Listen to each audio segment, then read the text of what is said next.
Chemistry is going to have their roles. How about, I think you know what Salmon Humpers rules are, don't you? Actually, I don't, because I only saw them for like 2 games last week. Pretty sure Aaron is my name is support, Zerg AD carry, Deknum mid, Heiko is probably top, and I think Ossis is jungle. Don't quote me on those last two though. Like I said, Heiko was a sub in last week, so he didn't get too much screen time, and I believe Ossis is actually new to the roster. So we'll have to see how those additions to the roster now have changed up their lineup. So far, fairly standard-ish bans. Thresh and Karthus coming out from Makeshift Chemistry, and Salmon Humpers banning out Vayne and Jace. Thresh, of course, still regarded as a very overpowered support just because of all the crowd control his kit brings. It's not like a Blitzcrank where if you miss a hook, you're useless. You still have the Flay, you still have the Flash ultimate into the middle of a team. Meanwhile, Karthus has the global pressure and just the stupid walk into the middle of your team. Doesn't matter if you die or not, you're still doing damage. The suicidal Karthus, yeah. Sona also kind of like that, just the crescendo is very useful in and out of team fights pretty much. On the other hand, Vayne, very strong AD carry with this patch, and the last patch or two as well. She just gets a lot of good stats from the one item Blade of the Ruined King, and pretty much goes nuts on you after that. Jace, strong all around, good poke, good fights. Janna, always been a strong support. But now we have a Nami locked in, who has actually, just like Karma, been receiving buffs fairly consistently every patch now. Yeah, and we remember seeing Nami picked up quite a bit, especially by Beach Kings last week, who I swear only missed 1 or 2 bubbles the entire tournament. Yeah, that Nami was absolutely ridiculous. Zac locked in as well as a Blitzcrank. Both, all again, very strong picks, especially against the Nami. It's not... usually when you're against the Blitzcrank, you want to have a support in the lane that Blitzcrank does not want to pull in, such as an Alistar or a Leona or a Taric. But Nami is going to get blown up very quickly, and as I say that, a Taric is being hovered over. I don't want to go too into that, but like again, a support like a Nami is going to be found pretty useless if she gets pulled and pretty much instantly killed late game. No, we can see this could actually be an AP Nami, but it doesn't look like it. But you are right. You have to be very careful when playing against a Blitzcrank. The positive thing is that Blitzcrank does become very weak the moment Rocket Gravity comes down, and it's really easy to all in him after that. But we will see what Makeshift decides to do with their bot lane composition to counter that. Meanwhile, Zac is also a very strong utility jungle. Becomes very tanky very easily, very hard to kill. His passive also makes him very difficult to kill, and just awesome abilities that can really lock down an entire team. Yeah, he's got a couple of stuns and knockups in there, as well as just a lot of regen in the middle of the fight with his Cell Division passive. Now, on the other hand, Makeshift Chemistry has locked in a Xin Zhao and a Shen. Two very tanky people, considered capable of a lot of damage on their own, especially Shen. Even though he builds strength tank, his damage scales with his own health, as well as his regeneration off the Vorpal Blade. So he's going to be always regarded as that global split pushing threat, or we could actually see him in the jungle. Both Shen and Xin Zhao, very strong picks for both top and jungle. Although Shen's clear and the jungle is a little bit slower, he's still a potential. On the other side, now we have Ashe and Hecarim locked in. It looks like Salmon Humper is going for kind of an engage comp here. Yeah, absolutely, and that's actually a really good one. It's even if they missed a couple of abilities, they can always have something to back up. Say Blitzcrank misses his hook, Ashe always has arrow, and in team fights when everybody's grouped up, it is a little bit tricky to miss those. So it is a pretty solid initiation, plus Hecarim's Onslaught of Shadows ultimate, and Zac's Let's Bounce. It's really easy to lock down a whole team, even if a couple of abilities are missed. Yeah, and now we have Graves and Orianna locked in for Makeshift Chemistry. Graves, and I want to talk about the Graves-Ashe matchup a little bit. It's kind of an odd one when you look into it, because they both are kind of... Graves obviously benefits from being very short range with his opponent. Ashe, she kind of gets blown up, but she has the disengage tools. Partially, it's really just in her ultimate and her kiting, but she can get away and stay out of Graves' face, and really kind of kite around and just really prevent a lot of that damage that can get from him. Absolutely. A lot of this bot matchup is definitely going to come down to the supports and who can land their skills better. Nami definitely has a really good advantage in this lane in the sense that she doesn't have to worry about minions getting in the way of her abilities. She can just cast her bubble anywhere on the ground and it can lock anybody up. And it really combos well with Gray's quick shot buckshot combo, doing absolutely huge burst damage to whoever he chooses to fight. Yeah, along with the Tidecaller's Blessing, I've seen some AD carry support pairs like Ezreal and Nami, who Ezreal can just land the Tidecaller's Blessing Mystic shots from long range, and it's ridiculous harass before he gets any items. And even once he does get his items, he's just unstoppable in lane. Similar setup here with the Graves Nami. He's going to get a lot of attack speed off quick draw to get those Tidecaller's Blessing procs off as soon as he gets them, along with just a lot more burst with the quick draw, not the quick draw, buckshot and collateral damage. One thing I didn't mention is Ashe has no mobility. She's going to have a hard time avoiding those Aqua Prisons if Have a Goodbye is any good at aiming them. Yeah, absolutely. The positive side is that Ashe actually has extremely good range for AD carries. I believe it's 600 auto attack range, which is a lot higher. Most AD carries have around a 500 to 525 range. Caitlyn is the only one with an exception to that at 625, I believe. So Ashe has a pretty good range. She has the ability to stay far back, but Nami does have the ability to lock her up with that bubble. I do want to talk a little bit about top lane. I believe it will be a top lane Zac versus a Shen. Yeah, and that's the lane Zac is not something we see too much of. We talked about him in the jungle earlier, but that was before we saw the Hecarim lock in, which of course is in the jungle now. That's really two very tanky, high sustained top laners. Even if you harass the likes of a Zac or a Shen down, they're just going to sustain back up. Zac with his passive Cell Division and Shen with the Vorpal Blade.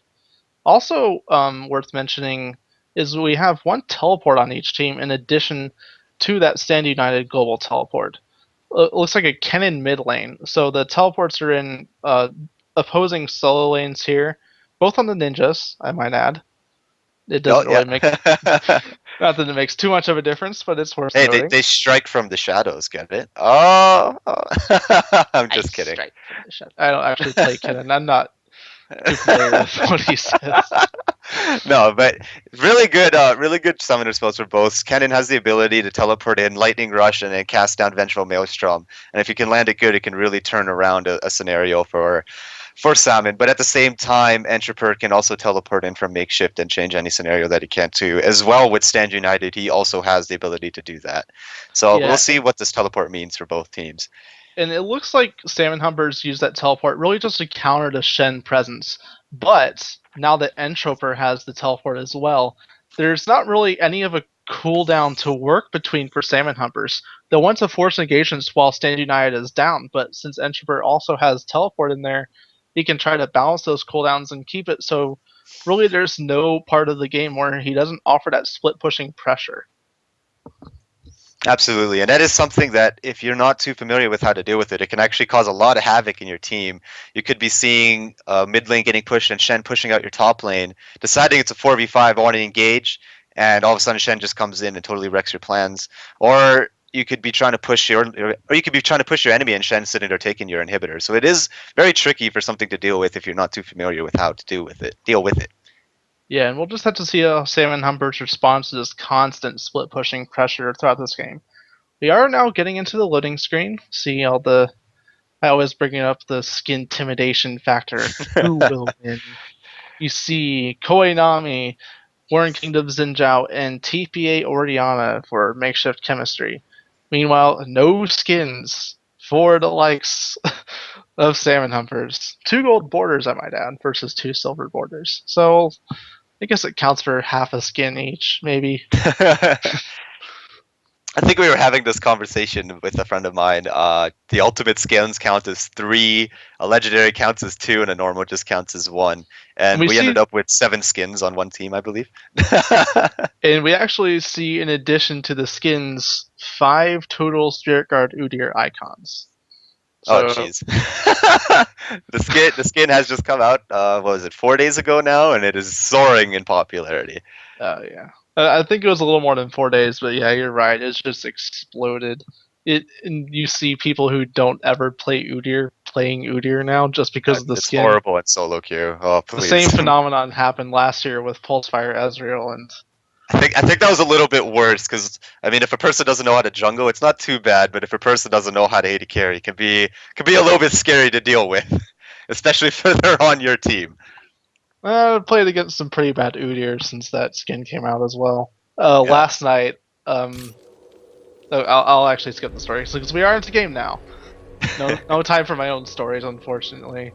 Solo queue horrors.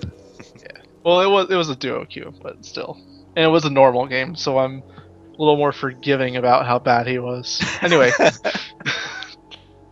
okay, I might as well tell it because no action is going on. I was actually running kind of a troll bot lane with Quinn and an Anivia support.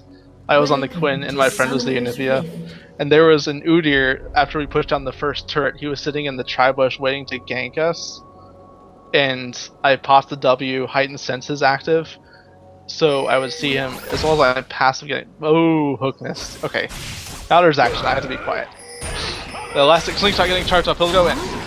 I'm still loading it, so you got to keep talking. No. Okay. Well, we're about a minute in. A lot of missed skill shots, including Aaron is my name, missing a rocket grab. Almost point blank onto the Zinjao Travasi as well. I'll get used to these new names here. I think it's E-Gil, Travasi, Entroper, EDLJ, and Have a Goodbye. Actually, I think I've seen Entroper before. It's how good I could be wrong. I'm not entirely sure about this. Anyway. 1 second. Just getting in right now. Okay, there we go. I'm in. Alright, so now where I'm at, everybody's just at their respected side of the jungle. Looks like nothing too interesting is going to come out. I think Kennen actually might be heading over to top lane, so we could actually be seeing a mid lane Zac. That's a definite possibility. It keeps the two teleports in the same lanes. And mid lane Zac, I wouldn't say it's entirely unheard of, but it's definitely not something that's very common. He would be against the likes of an Orianna, which means although could be potentially harassed a lot early, he's a champion that deals well with getting harassed. He has a lot of sustain, and as long as he isn't full health, he's always gaining health each time he uses an ability. Looks like it will definitely be a mid lane Zac now, while Ossus takes Kennen top. Yeah, absolutely. So, about this mid lane, Orianna does have a really good early harassment game with Clockwork lined up in her passive. Also, just with constantly being able to spam command attack, it gets pretty aggravating, especially if you're a melee champion. You don't have too much counterplay to deal with that. Yeah, it looks like I don't really know what she's maxing first because it's only level 1 right now. But if she wants to go ahead and max out that Q first and get the maximum harass potential just from being able to move the ball around as much as possible, get the lower cooldown on that. I believe it's not actually the best for harass damage, but it's the best for constant harass. And we see Heiko heading up to the top lane here. Level 3 against Shen's level 1. Just hitting level 2. If Shen does level up his taunt, he might be able to get away with this. Heiko looks like he's going to back away, just hide into Tri-Bush, see if there's any action. I guess opting to just leave it alone and go to Tri-Bush. But we see Xin Zhao coming up there. Travis waiting to see if he can get a jump onto Ossus. Yeah, Entroper doesn't quite have the Shadow Dash yet. He did level up his Q and W first, so he doesn't quite have that taunt available just yet. He's about 2/3 of the way to level 3, so it looks like Travasi actually will back off now, not wanting to gank while that crowd control is not available. Absolutely. So we see a lot of the harassment coming down onto Deknum here in the mid lane. Just really hard for him to try and sustain against all of this damage. Orianna able to do a lot of harassment under tower here. And then Deknum's just doing his best to stay alive with his Cell Division passive with the Doran Shield and a couple of the health potions that he did have. Yeah, and it looks like just a lot of harass is going back and forth between these two. The CS is actually even 1 in Deknum's favor despite being a melee against an Orianna, which is actually pretty impressive.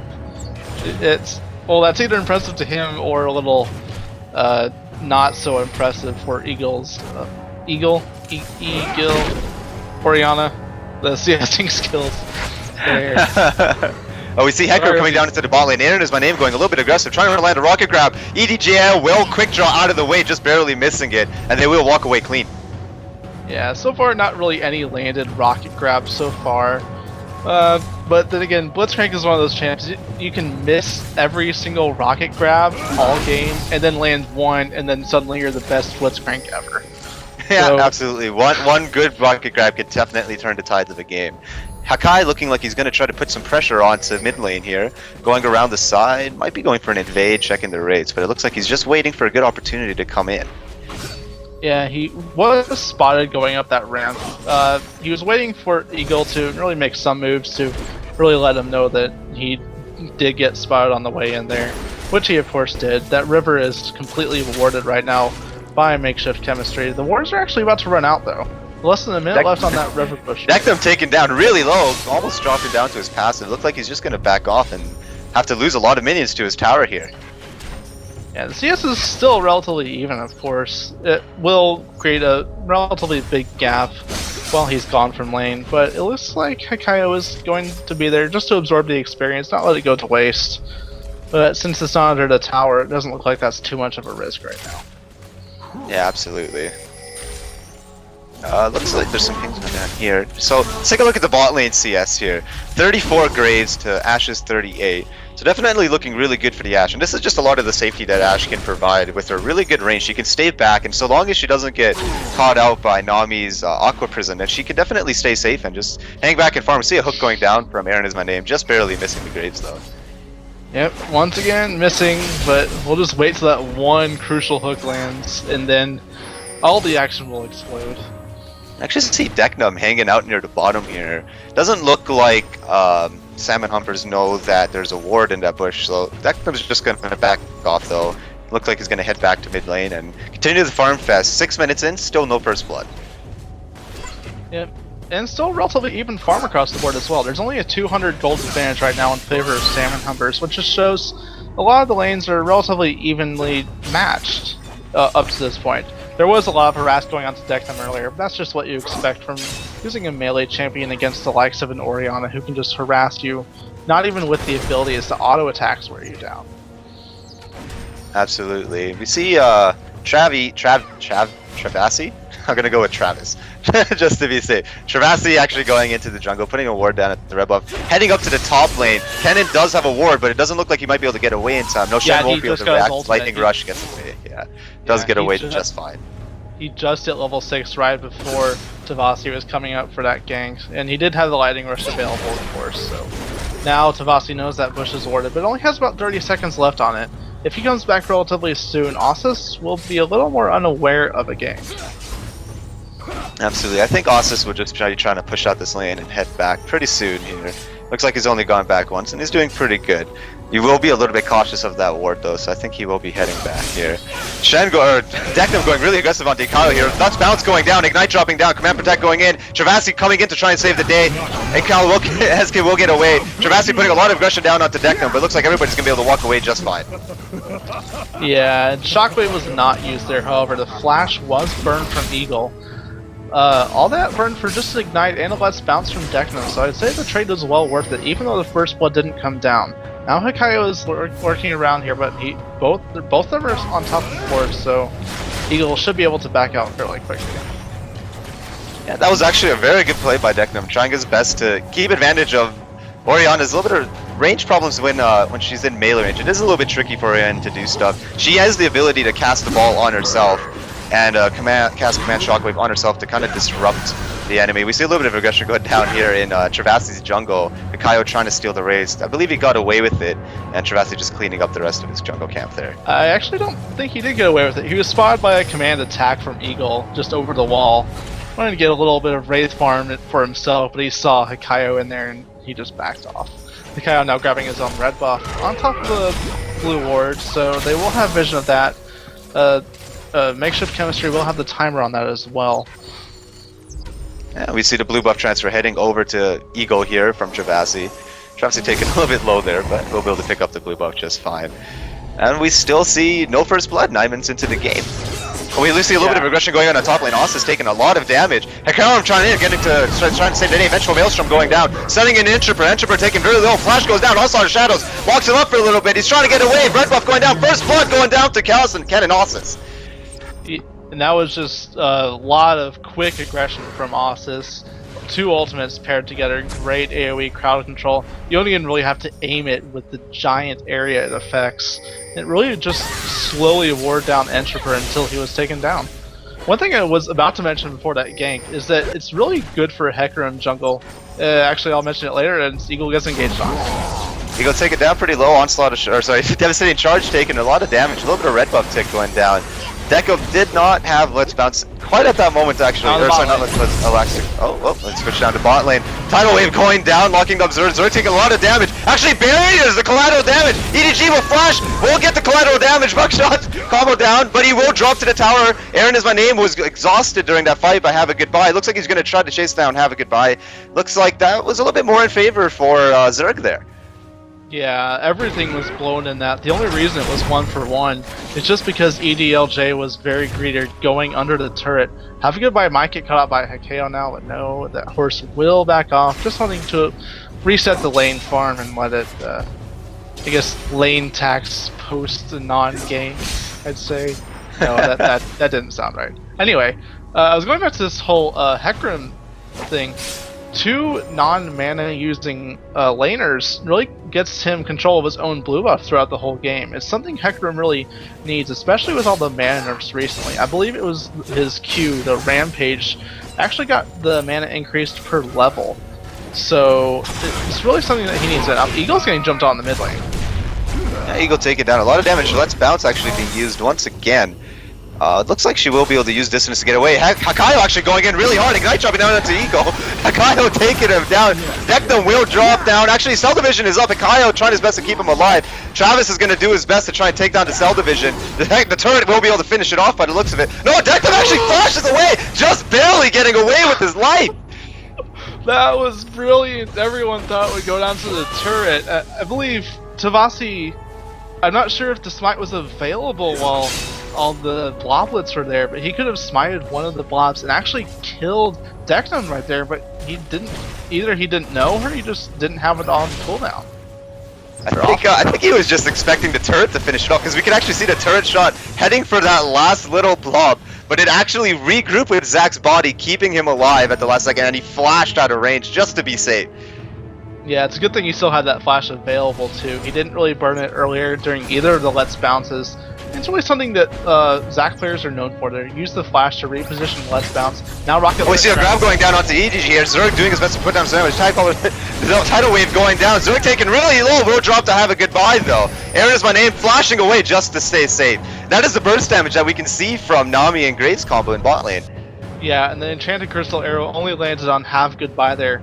EDLJ did get the slow, but he was still not stunned and able to cast that final collateral damage to pick up the kill on Zerg there.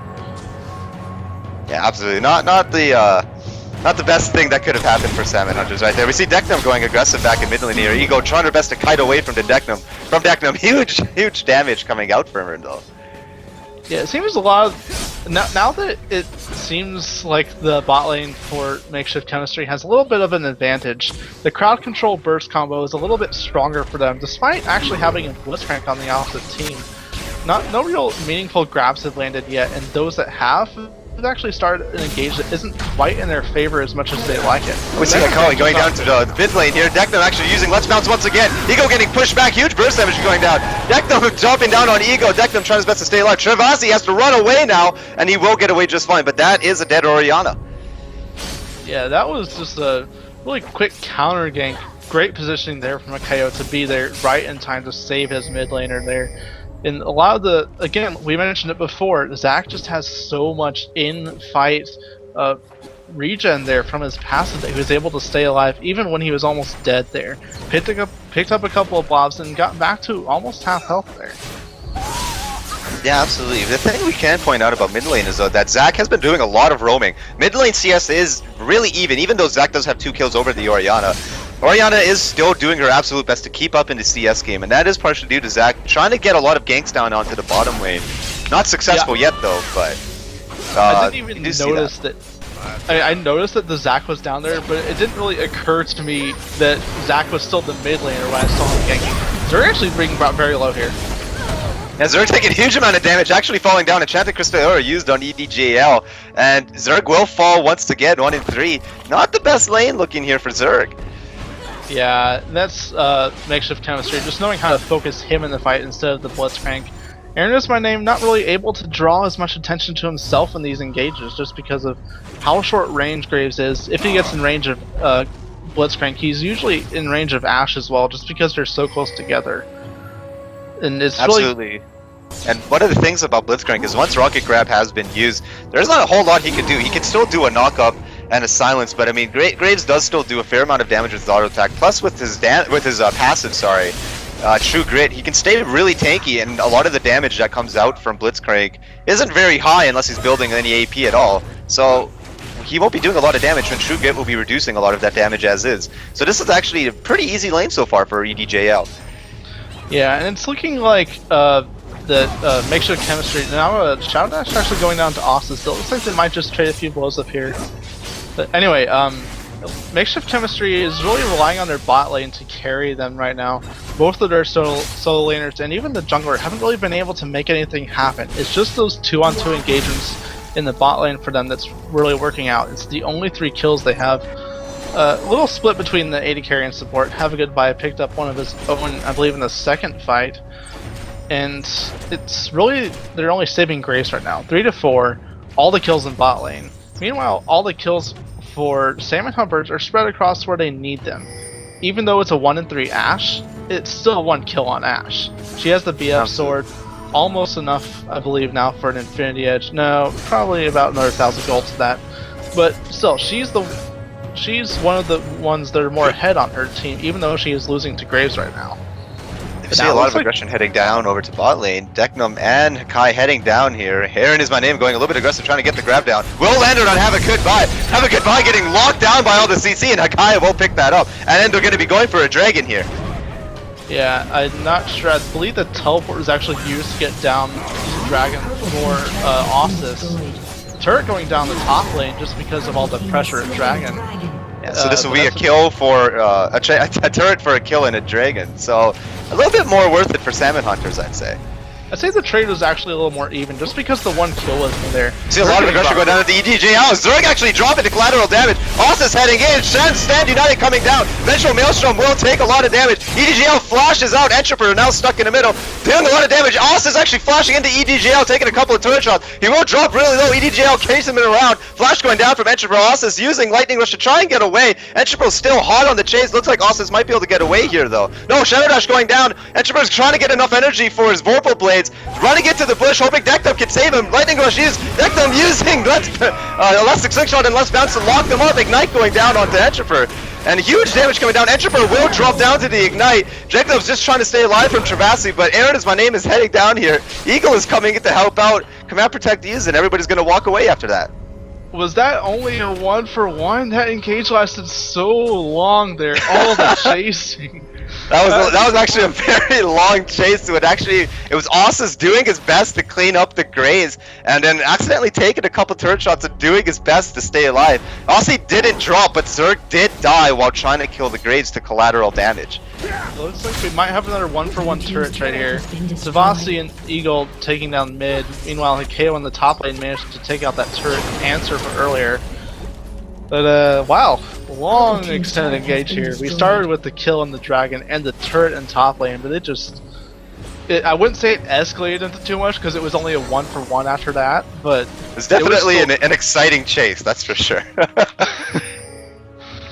Yeah, and it looks like little big picture look here now. 2-for-1 in turrets, 4 to 16 kills with the dragon in there. It actually makes a little bit of a 1.5k gold advantage for Salmon Humpers.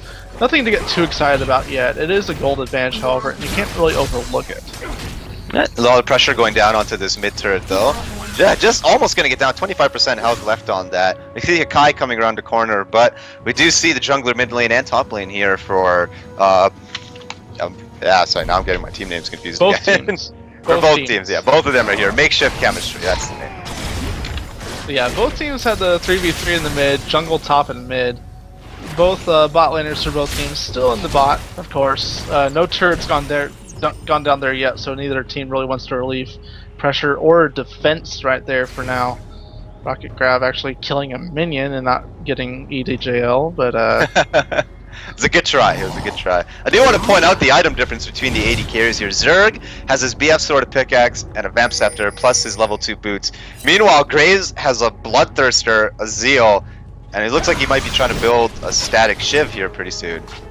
yeah, that extra, I believe it's Brawler's Brawler's buffs. speed. Well, that will be a Avarice played into a static Shiv. He's looking for just all the wave clear he needs right now with this build, along with just extra burst from that Bloodthirst. Dekno going hard into the EGL here though. Hikayo's coming around the side. Ejo's trying his best to kite around the turret using Command Shockwave, but that will be a kill down for Hikayo. Or sorry, not Hikayo, Asus.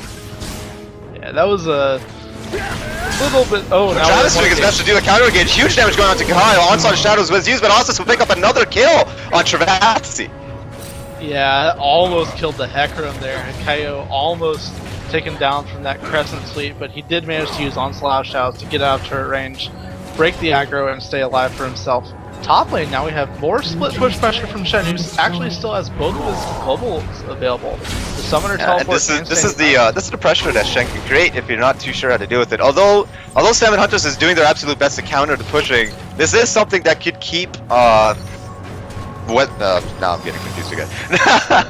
Makeshift chemistry still in the game is that Shen split push plus a good engagement comboed with the Shen Stand United and Oriana's Shockwave could really devastate a team combined with Gray's collateral damage, which is huge burst damage.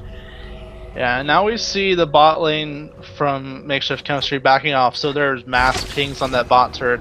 They want to get it down, but it hasn't even been touched yet. I believe it's still is missing 3 health off of it. Yeah, it's virtually full health, so they won't be able to get this back in time. Graves is pretty much already back in lane by this point, so they'll get a couple of hits down on this thing. That's probably all they're going to do. Dekno actually coming down, so they might be able to turn this onto Graves. And just barely missing the rocket grab, and this will be a turret down for Salmon Hunters. Yeah, the turret is gone now. That was one push, and that was a level 11 Ashe with the BF Sword and Pickaxe, so it wasn't really too surprising they took out in one wave with 3 pushing on it. Zerg should have more than enough for Infinity Edge right now. He's sitting on 2.5k gold, so that should be probably close to a Zeal or something on top of that as well. See what he builds. Infinity Edge. We got an Infinity Edge down on it now. And the thing is, Graves is still quite a bit strong. Oh no, he actually builds a Zeal as well. So if Ashe can actually stay away from the burst damage from Graves and kite from a good distance, she might be able to duel this Graves out just with the huge crit damage that can come out from her. Yeah, now that Infinity Edge is in there, she definitely has a little better of skirmish potential with all those crits from her. I wouldn't say as many crits from her passive, but a crit from her passive. It is Ashe. It's not Caitlyn or Quinn or someone who just has constant crits every like 5 seconds or so. But yeah, I just see everybody going back to their farm game. One thing I want to point out, I think that Salmon Hunters is actually avoiding team fighting until Kennen can get a hold of that Zanya Zaragoza. We can see he rushed the Haunting guys just to do a little bit more damage in lane. Dragon has come back up. Pings are going down on it. We'll see what both teams try to do to try and force this Dragon out of the other. But Kennen does need that Zanya Zaragoza, especially when he's facing a team like this. If he tries to get into the middle of the team, he could just get instant before his ultimate can really do anything useful for Salmon Hunters. So I think that this is what they're trying to wait for. He actually has enough for that Zonia's right now. I'm surprised he hasn't backed off just to buy it yet. He does have the teleport available if needed to join a fight. So as soon as this Dragon's gone, expect him to go back, even if Salmon Hunters loses the fight. It will be a 5v5 engagement because the teleport and Stand United are both. Travassi getting pulled down by Blitzcrank. Salmon's going down. Travassi jumping straight onto Zerg. From team does slay the Dragon. Have a goodbye, taking a huge amount of damage. Ossus dropping them down really low. EDGL will ignite the Graves. Graves will flash away. Ossus does drop down Nami. We see Hikayo trying to take down Ijo. Ijo will drop to the Ashe, and it looks like Entrope is forced to flash away. He will get caught out by Dekno and Ossus though. Entrope trying his best to run away. He's trying to get a Shadow Dash. Doesn't quite have enough energy, and he's trying his best to run away. Smokescreen used to try and help him out. Dekno trying to use Elastic Slingshot, but Entroper will have enough energy for Shadow Dash and just barely escape. That was huge there. Both actually goals burned, I believe, for Entroper. So no goal presence there, no split pushing available. 3 for none and a Dragon in favor of Salmon Hunters. Entroper now Salmon Hunters actually going to be getting this inhibitor turret now too, so this is really looking not too good for him. Entroper actually going a little bit aggressive down into Kakayo. Huge amount of burst damage here. And EGL is back into the fray though. Dekno getting a little bit caught out, doesn't really have anywhere to run. Trying to use Elastic Slingshot to get away. just managed to get away with the skin of his teeth. They're doing his best to catch up. EDGL just barely misses buckshot. Oz is trying to kite away as best as he can. Static Shift doing even more damage. Oz is taken really low from the Travassa, getting knocked up. Graves will shut him down though. Yeah, that was 2 turrets, including an inhibitor turret dropping there after that engagement. The next turret actually went down the bot lane. Both Aaron is my name and Zerg were pushing that down very quickly while all the action was going down mid. They did lose Ossis. He turned around just to save his other teammates, let them get away. He did finally complete that Zonia's Hourglass, but they're going to lose the second tier mid turret after this if they don't get back to it quickly enough. They actually get back just in time. Command Shockwave going down actually to try and stop the pounder engagement. Channing Crusader landing on Travassi. Dissonance used to try and disengage. Salmon Hunter's trying to catch up. Aaron is my name, trying to get in range for a grab, but they're a little bit too fast and they will get away from this. Yeah, that was just ultimate for ultimate. Disengaged, mostly for, I already forgot the team name, damn it. Sorry. Westside, or sorry, no, MakeSide Chemistry. Yeah, Westside is their off-stream game right now. So sorry, we are not streaming. MakeShift Getting a little bit Chemistry, confused. blue team. In the blue corner, MakeShift Chemistry versus Salmon Humpers in the red corner. So yes, MakeShift Chemistry. Anyway, they wanted to disengage with the command Shockwave. And the Salmon Humpers actually wanted to get a quick pick since they were back. They were full health. Hikayo had just healed off as well as decked them. They were ready to join in. Zerg actually, right before that, had completed his stack shift as well. So now we're back to 2 items on each AD carry, both with another half item in there. Ash with the Vampiric Scepter and Graves with the pickaxe, looking to either complete a Bloodthirster. Probably gonna go for a Last Whisper. Yeah. Last Whisper. On Graves that is, yeah. So Graves we really see a needs lot that of, Last lot of Whisper. big And especially now that we see good amounts of armor being built up. Blitzcrank has the Locket of the Iron Solari, the Zonia's in there for the Kennen, as well as parts of Zonia's for Zac as well now. So a lot of armor in there that he wants to cut through with all his burst damage, and Last Whisper actually was just completed. So, yeah. On MakeSide Chemistry, I do want to point out that there's not a lot of MR coming out from our team. We do see a Chalice and a Negatron coming out from Oriana, but not a huge amount of MR coming out, especially considering they have a double AP comp, with Zac doing all magic damage, unless he's auto-attacking, Kennen doing huge amounts of burst magic damage as well. They don't have a lot of MR, and they should be looking to build a Runic Bulwark as soon as they can. Yeah, that's something that really hasn't started out yet for anyone on that team. Zac has % health damage, and when that Haunting guy actually gets upgraded into a Leandries, that's more % health magic damage that they're not really able to counter right now. The Shen has a lot of health, but the only MR he has is in his boots. Not really enough. Actually see, Travis is my name, getting caught out by the Blitzcrank, getting baited by that ward. Actually taken really low, just barely getting away. He will get caught out by Hikayo though. And that is a killing spree down for Hikayo. Looks like they might be trying to turn on Despair. Oh no, there's still an engagement going on. Shadow of Onslaught's going down, double kill onto the Nami. EDGL taken really low too, triple kill for Hikayo. This should be a free inhibitor right there. Triple kill for a jungler. Hecarim, no doubt. So much snowball. They could even finish the game here if they wanted to. They're trying their best to keep them off the turn. Looks like Salmon Hunters will back down. Might be trying to go off for a Baron and then head back to base. Yeah, it looks like they'll just want to rush to the Baron right before anyone can respawn. The teleport, however, is available for Introvert, and it looks like he has used it. He's channeling it to go down to bot lane and push. So standing eyed unavailable. It looks like they're going to trade turrets for a Baron. Not sure that's going to be a worthwhile trade with an inhibitor down. Absolutely, but there isn't too much that MakeSide Chemicals can do. This is the best option they could have, because if they do go in and try and stop that Baron, that could be a potential ace for them, and even worse circumstance for them. So at least they're trying to just get as much gold as they can, possibly just try to turtle out until that Baron is gone, and hopefully hoping that they won't lose the game before that.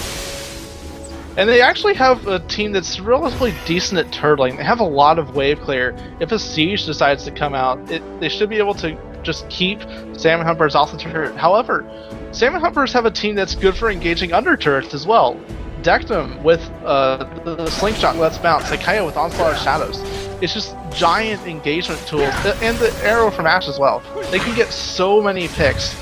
They don't even have to worry about sieging a turret. They can just kill all the members of Makeshift Chemistry, and then take the turrets. And then Absolutely, take and with the this base. big of a gold lead, I don't think they're actually too scared of turrets. There's a lot of armor coming out from Salmon Hunters, Humpers, not Hunters, Salmon Humpers. Plus with Ossus, with his Zonya's Hourglass, he doesn't have to be scared at all. He could go in, tank a couple tower shots, and then just pop that Zonya's and not have to be scared and let one of the more tanky members take over from that point too. So I don't think they're going to be too worried about having to siege a turret. They might just force a fight under it. Dragon going down though for Salmon Hunters. Yeah, it should make it 11,000 gold lead by now. We haven't even touched the gold lead just because there's so much action going down here. But yeah, it snowballed up to 11,000. 6-3 in turrets, 14-5 in kills. Salmon Humpers looking to take the first game of the day. Yeah, this is still looking good, but we have seen some legendary turtles happen. We don't want to discredit any of the teams. So we will see what comes out of this. Looks like Salmon Hunter's going to be trying to siege this bottom tier 3 tower. Both teams grouping up. Aaron is just hanging out on the side. Huge going, Zerg actually dropping down Ejo. Zach going in, let's bounce also by the shadows. Comboing up everybody, Ace is again, dropping down, trying to cast Introvert into him. Locks down Travis underneath the turret. Introvert trying to use on Stand United, but just burst damage coming up from everywhere. EDG out trying to fucking stay, sorry, I swore about it, my bad. Trying to stay alive, that was just way too much. That was too much to keep up, and that was the power of all of the CC coming down. And just absolutely devastating. This will be the first game for Salmon Hunters. Yeah, just all the crowd control, all the engagement. They were able to engage under turret, like we said. Actually, Oriana got picked off by Zerg right before that fight, so there was no counter engage from the Shockwave as well. They were just able to run through Makeshift Chemistry and really finish off that after that last fight. GG for Salmon Hunters. Yeah, that was a really well played game there. And yeah, that'll be the first game for the day. Yeah, for today. Sorry about that. Week 4, day 1 of Amateur Open. Next, we have both on-stream and off-stream games again. Should be TG Undecided versus Cat's Fight Slow Motion. I can't actually read the whole team name because